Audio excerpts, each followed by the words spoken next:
Hey everyone, this is Jeff Shuck and Jennifer Mulholland, and we're the authors of Leading with Light, Choosing Conscious Leadership When You're Ready for More. Recently on our podcast, Plenty for Everyone, we shared 10 conscious leadership lessons we've learned in our 10 years of working together. Each of these 10 lessons highlights one of the concepts we share in our book. We hope you'll enjoy this glimpse into our book, Leading with Light, and we hope you'll buy it. It's available March 2024. So that takes us into number We can 9. do it. The clock Number is, come 9, on. really builds on everything else too. I think this realization that has felt really personal and tough to practice and uncomfortable is this idea that the impact we want to make in the world, the impact we have on each other often comes from being vulnerable. And it goes back to being our whole selves, but getting to the underbelly, going deeper than the surface, really sharing how you think and feel, first and foremost with yourself, and if you're comfortable with another. That vulnerability of owning your learnings from mistakes, from times that you wish you had done things differently, your own self being willing to see it and acknowledge it, sharing that you're scared, sharing that you don't know, like all these things have been really scary for me in getting to the underbelly of like the real human Jennifer that doesn't have it all together, that, you know, strives to hold it together.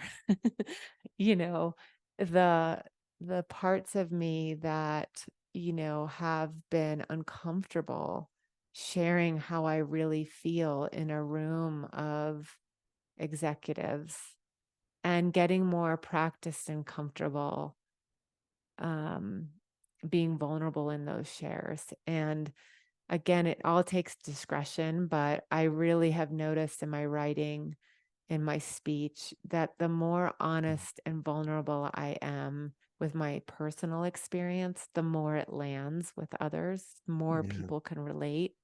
And not everyone, but the impact I seek to make in the world seems to come from a place of vulnerability, of real deep honesty, of speaking truth to what is or how I see and feel things, and trusting that um, it's going to be okay if I share it. So it's not been a comfortable place. It's still not a comfortable place, but I'm amazed at when I go there how impactful it is. Yeah. I feel so grateful that we work almost always now in situations with people, with teams where vulnerability is wanted, needed, accepted. And I'm really shocked from the time to time that we might be in a sales meeting or we might um, get invited somewhere or speak to a group. And I see that most of the world still treats being emotional as being weak and being vulnerable as being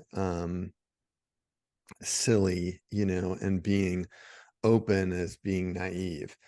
I think we just are so fortunate that we work with such conscious leaders and such conscious organizations that um, I sometimes take for granted how difficult it can be for so many people to just show a little bit of who they are and who they want to be. So I'm both grateful and feel like there's so much work still to do.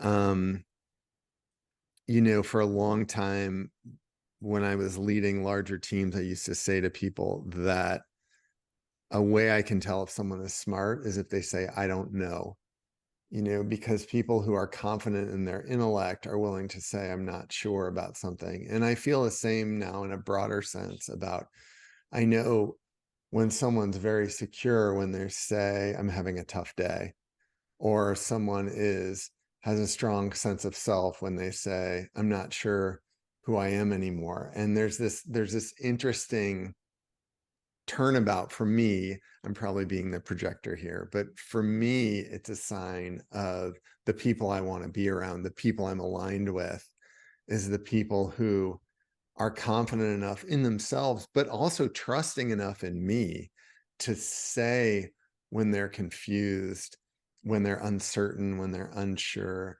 So I couldn't agree more for you, for me, for everyone that we're around, that it's absolutely the power center, I think, to be able to say, I'm struggling. I'm not sure. I don't know. I want something else. To me, it's just such a sign of, it's such a gift to receive from someone else, to know that they trust you with that information and they don't think that you're going to manipulate, use it, condemn them, criticize them for it. And that's the world I want to live in.